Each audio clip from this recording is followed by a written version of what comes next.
Hello and welcome to Module 4 of Tourism. And there are two chapters with the same name, which is called Growth and Pattern of Tourism in India.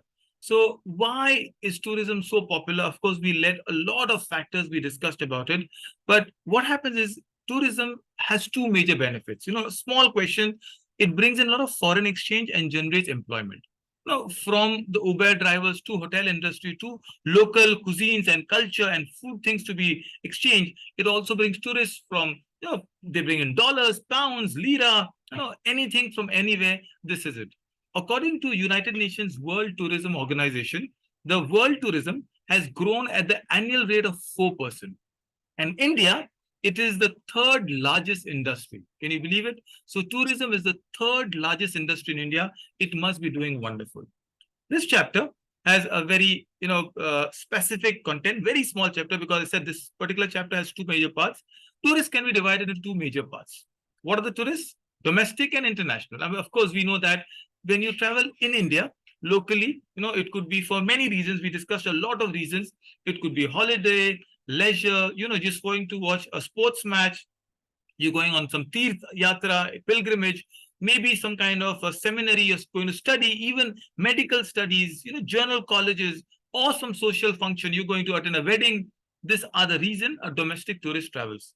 Domestic tourists will be traveling in local trains, buses, personal cars, vehicles, airline. All of this is domestic. Essentially, all you need is your Aadhaar card and the ticket, and you can travel.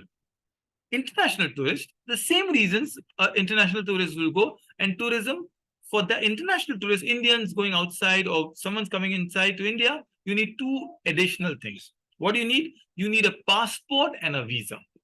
Some countries has visa free entry, but remember, it's easy to understand.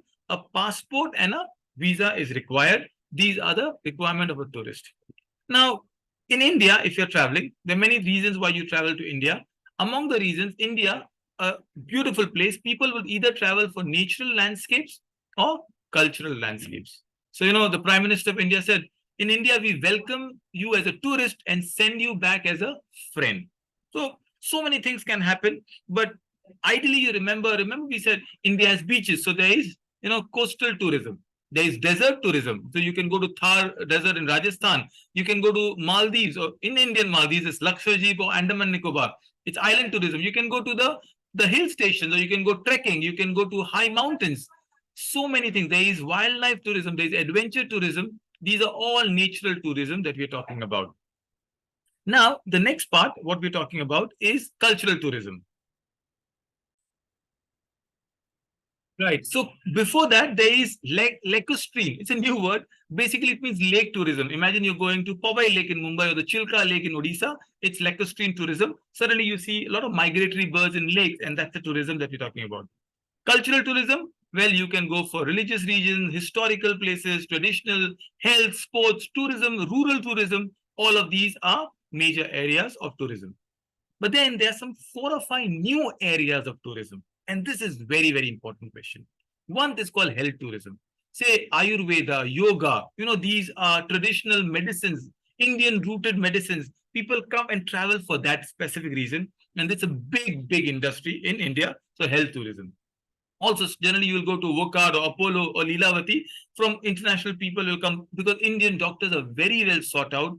An MBBS degree is, when you write NEET exam, it's tough. Health tourism is number one emerging factor in tourism. Then there is spiritual tourism. What is spiritual tourism? Well, as I said, you are going to some of the Char Dhams, you're going to some religious place, you're going to see a church or a temple or a Gurudwara or a mosque. And this is the tourism where people go on special days, special festivals, very important. We spoke about adventure tourism. So you have water tourism, aerial tourism, land tourism. We spoke about all of it. There's also a specific incentive. For example, there is, a Maharashtra government or G20 summit in India. So you're going for certain conference. There is an education summit happening somewhere in IITs. So you're going for meetings. It's called MICE. I don't know why the name is MICE, but Meeting, Incentive, Conference and Exhibition. Meeting is a very, in fact, Dubai does it. So there is this whole global village in Dubai and everybody used to go. The visas were given, or Haya card that you give in Qatar for doing the football World Cup. A lot of countries do it. India is doing amazing. There is rural tourism. and I think I'll combine the sustainable and rural tourism. For example, you want to see how a pottery is made. You want to see exactly how a farming is done. Now it has become a tourism. You want to spend your, as a writer, you want to spend 1 month away in some remote place, away from Wi-Fi, away from internet, away from all the modern gadgets and technology. It's a beautiful concept. So these are some of the tourisms that we are talking about. And it's a huge, huge concept that we are looking into. So remember, these are the tourism sectors, emerging tourism sectors, and we have all the questions that you can look into. So domestic and international, we spoke about natural landscape, and MICE tourism we spoke about. Now, what happens is basically a lot of tourists in India comes from Southeast Asia. Remember that. So 75% of tourists are South Asians. Wow, that's an amount of travel that is happening across. And one of the things you see if a country is a tourism index, how is the tourism index of the country? And we realize what are the reasons why people travel. In the first chapter, we did it. We'll quickly revise it. So remember FTA, foreign tourist arrival, and DTA, domestic tourist arrival. Earlier, we used to only think that foreigners bring a lot of money. But if you look at a community like Gujaratis, they are traveling all over India. As a community, they're one of the first and highest travel, which is why you have this Kesari tour, which is very popular. DTA, domestic tourist arrivals, especially to the wildlife sanctuaries, to places, beautiful cities. Indians are traveling in India a lot. It's so easy. You pick up a train, you take a flight. Domestic flights are cheap now, and you immediately go. What are the reason why people travel? And this will be a very important aspect. Think of it like a triangle.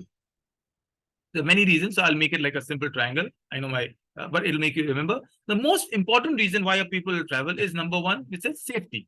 If you're safe, I will travel. Suddenly Jammu and Kashmir was not known as a safe place in the 90s. There was a lot of tourism affected because of the terrorism that we said. Now we say today the Northeast is a little unrest, so you will not travel there. So safety is the reason why people will travel. Then good governance. It's already associated with safety, but how are the government policies? It is known that it's very safe. Police are very good. There's nice patrol, night patrols there. The checks are, tolls are good. It is infrastructure also. You go. So again, government. I'll just put it facilities. What are the facilities? And so these are the prime reasons. You don't even make a decision. These are mental decisions you make. I'll only go to a place where I feel comfortable. And the government is making a lot of popular programs, inviting it. So these three are if there's a Maslow's hierarchy, these are the basic things. Now, what excites me? Why would I go?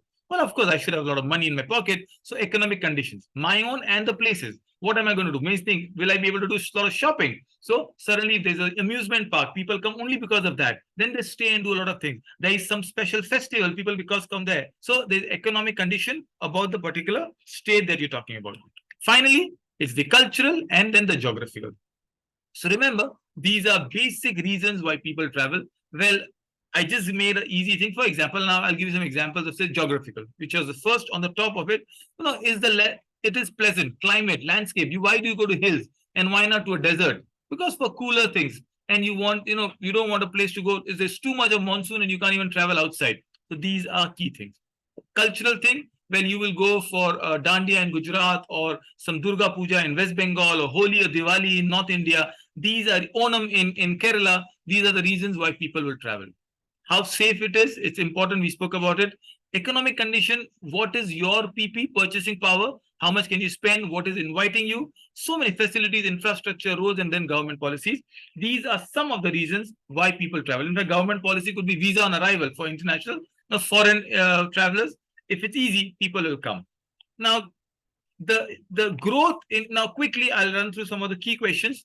How many people have come to India? This is the statistics and numbers. But very importantly, we say FTA, foreign tourist arrivals in India. The highest, where would the highest people come? Well, it's from United States. Almost close to 15% of people have come to India. Mostly it could be family members, it could be businessmen, it could be tourists coming in. In fact, President Obama has come in. So suddenly the world's attention is there. So US has the highest number of tourists coming in. Surprisingly, its next is our neighbor. Bangladeshis have come to India primarily for trade. It would be a lot of trade and cloth merchants are there. UK is next. And then there are a lot of other countries. Mostly it's Germany, Australia. So there is Europe here. France is Europe. There is also Canada and Russia. And these are the people that have come to India.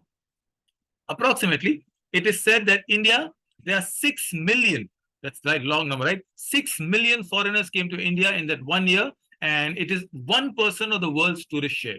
And among the most popular monuments in country are Taj Mahal, of course, Qutub Minar and Agra Fort, all of them in and around Delhi. So that is the region where a lot of people will come, tourists will come to India. And these are a lot of statistics. I don't want to, make you worry about the statistics, but quickly understand the highest state, the state that has given the highest tourists in India. So this is DTA, domestic tourist. It is Tamil Nadu. So remember Tamil Nadu, of course, Uttar Pradesh is so big. So, but Tamil Nadu is almost, the share is 24% or 23%. So remember that Maharashtra must be somewhere here. So that's number top 5. And if you remember these, that would be all that you need to know in this chapter. Let's travel. Let's grow our GDP. Goodbye. Good luck.